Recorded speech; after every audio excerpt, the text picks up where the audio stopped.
ఇంత సాయిల్లోనే ఇంత మట్టిలోనే నేను 2 టబ్బులలో ఈ మట్టి వేసి నేను ఈ పసుపు పండించడం అయ్యింది. మా సార్ మళ్ళీ అందులో వెతుకుతున్నాడు టబ్బులలో.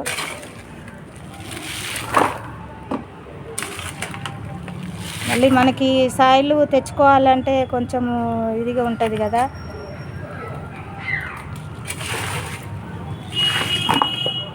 కిందికెంచి పైకి మొయ్యాలి కదా, అందుకనే ఉన్నదాన్నే కొంచెం సేవ్ చేసుకొని దాన్నే మన కిచెన్ వేస్ట్ వేసుకొని దాన్నే మళ్ళీ ఎరువు చేసుకొని మళ్ళీ కూరగాయలు వేసుకోవడము, ఇట్లా పసుపు వేసుకోవడము, అల్లం వేసుకోవడము, ఆకుకూరలు వేసుకోవడము అలా జరుగుతూ ఉంది ఇప్పటికైతే.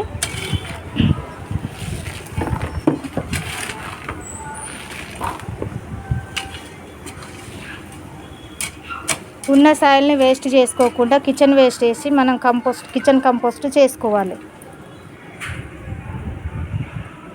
మిద్దె తోట ఎవ్వరు ఉన్నా కానీ ఇలానే చేసుకోవాలి.